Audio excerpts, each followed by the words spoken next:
নমস্কার বন্ধুরা, আমি সীমা রান্নাঘরে সবাইকে স্বাগত জানাই। শুরু করছে আজকের রেসিপিটা।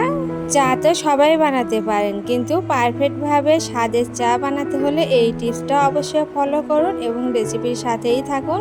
তো আজকে আমি এই ঘন দুধ দিয়ে দুধ চা বানাচ্ছি। তো কি করে এই দুধ চা বানাচ্ছি, তো পুরো ভিডিও দেখতে থাকুন। আমি দুধটাকে সকালে এনে জাল দিয়ে রেখেছিলাম। তো আমি এখানে 1.5 কাপের মতো এই দুধ দিয়ে দিলাম, আর দুধটা অনেক ঘন ছিল। তো আর 2টা এলাচ আমি ফাটিয়ে দিয়েছি তো ফ্লেভারের জন্য। তো এবারে নেড়ে চেড়ে একটু দুধটা ফুটিয়ে নেব।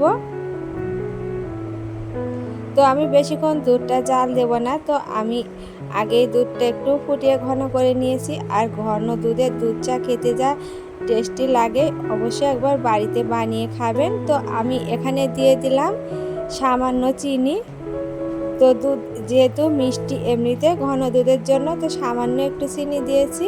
তো চিনি দিয়ে আমি কিছুক্ষণ এই দুধের সাথে ফুটিয়ে নেব।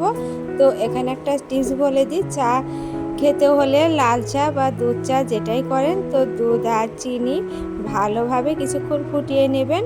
তো চিনি দেওয়ার আগে দুধটা কিছুক্ষণ ফুটিয়ে নেবেন, তাহলে চায়ের টেস্টটা অনেকটা ভালো আসবে।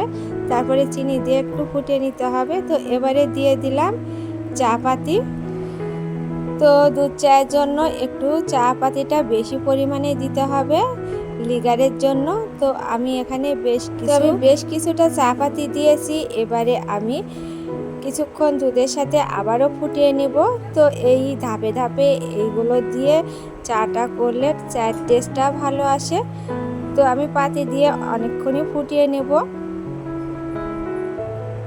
তো আমার এই টিপসগুলো ফলো করলে খুব সহজে দুধ চা তো তৈরি করতেই পারবেন, আর টেস্টি চাও হবে।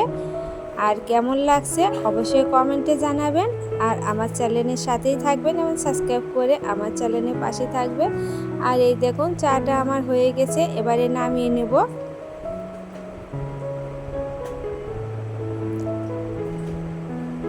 তো এবারে ছেঁকে নিচ্ছি চাটা। তো বন্ধুরা, আমার আজকের এই দুধ চায়ের রেসিপিটা আপনাদের কেমন লাগলো কমেন্টে জানাবেন। আর যারা ফেসবুক থেকে দেখছেন, আমার চ্যানেলটিকে লাইক এবং ফলো করে দেবেন এবং শেয়ার করে দেওয়ারও অনুরোধ জানাচ্ছি। তো আজকে পারফেক্টভাবে কিভাবে দুধ চা বানাই ঘন দুধের, সেটাই আপনাদের দেখিয়ে দিলাম।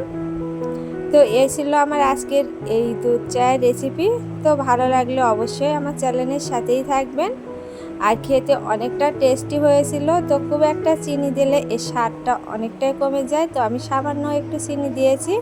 আর দুধটা ঘনের জন্যে এমনিতেই মিষ্টি ছিল। তো অবশ্যই এভাবে বাড়িতে তৈরি করে খাবেন আর কমেন্টে জানাবেন। তো এরকম নিত্য নতুন রেসিপি পেতে অবশ্যই আমার চ্যানেলের সাথেই থাকবেন, আমাকে সাপোর্ট করবেন এবং পরবর্তী ভিডিও দেখার অনুরোধ জানিয়ে এখানে বিদায় নিচ্ছি। নমস্কার।